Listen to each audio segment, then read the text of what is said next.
Shalom, selamat pagi kami sampaikan kepada saudara pemirsa pendengar channel YouTube ini. Doa dan harapan kami, kiranya saudara sekalian dalam keadaan sehat dan sukacita. Terlebih, saudara dan kita semuanya selalu dalam lindungan Tuhan Yesus Kristus. Saudaraku yang kekasih, firman Tuhan yang menguatkan dan yang meneguhkan iman kita dalam menjalani hari ini tertulis di dalam Kisah Para Rasul 5 ayat 9a. Beginilah firman Tuhan, saya akan bacakan untuk saudara. Kata Petrus, "Mengapa kamu berdua bersepakat untuk mencobai Roh Tuhan?" Demikianlah pembacaan firman Tuhan.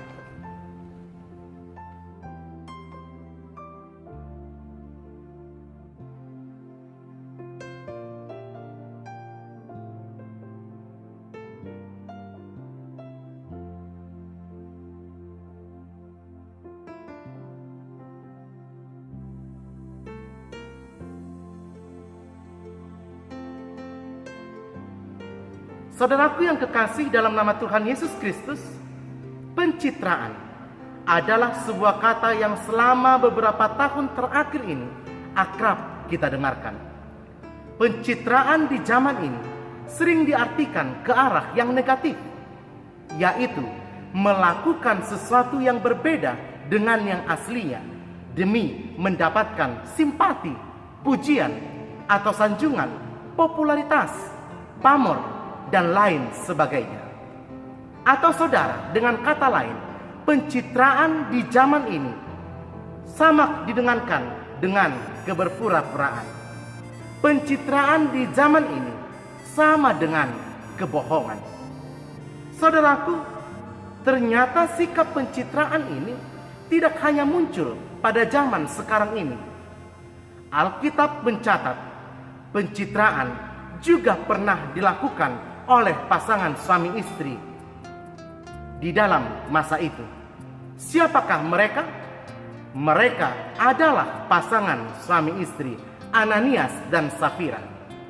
Saudara, jika kita membaca Kisah Para Rasul 5, maka kita akan menemukan pencitraan yang dilakukan oleh sepasang suami istri ini. Alkitab menceritakan bahwa sepasang suami istri ini menjual sebidang tanah milik mereka dan menyerahkan hasil penjualannya ke hadapan Rasul. Karena memang saudara, tradisi ketika itu, kehidupan Kristen mula-mula sangat kuat dan sangat erat. Hidup mereka dalam kesatuan. Bahkan di tengah-tengah kehidupan Kristen jemaat mula-mula ketika itu, mereka berpikir tidak ada barangku, tetapi barang milik semuanya. Tidak ada harta milikku, tetapi harta semua. Tidak ada kekayaanku, tetapi kekayaan semuanya. Tidak ada tanah milikku, tetapi tanah milik semua. Sehingga saudara, jika ada yang ingin menjual barang miliknya, maka hasil penjualannya akan diserahkan di hadapan Rasul untuk kebutuhan dan keperluan bersama Kristen mula-mula ketika itu. Hal ini juga telah terlebih dahulu dilakukan oleh Barnabas ketika kita membaca Kisah Para Rasul 4 ayat 34 sampai ayat ke-37. Saudara, dalam cerita perikop hari ini, pasangan suami istri ini menjual tanah milik mereka dan menyerahkan ke hadapan para rasul. Motivasi mereka menjual tanah milik mereka berbeda. Mereka ingin dikenal sebagai orang dermawan. Mereka ingin dikenal sebagai orang yang murah hati. Mereka ingin dikenal sebagai orang yang baik dan peduli kepada sesama. Dan mereka berjanji menyerahkan hasil seluruh penjualan tanah mereka di hadapan para rasul. Saudara, namun mereka berdusta. Mereka menyimpan sebagian uang hasil penjualan tanah mereka, tetapi mereka mengaku memberikan seluruhnya. Mereka ingin mendapatkan pujian dari jemaat ketika itu, tetapi mereka lupa bahwa Tuhan Allah adalah Tuhan yang Maha Tahu dan melihat perbuatan mereka. Akibatnya saudara, mereka bukannya mendapatkan pujian, mereka justru dihukum karena perbuatan mereka.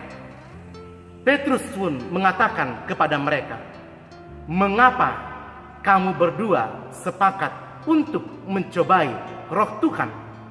Mereka dihukum Tuhan karena mempermainkan Tuhan, karena mendustai Tuhan, karena mencobai Roh Kudus.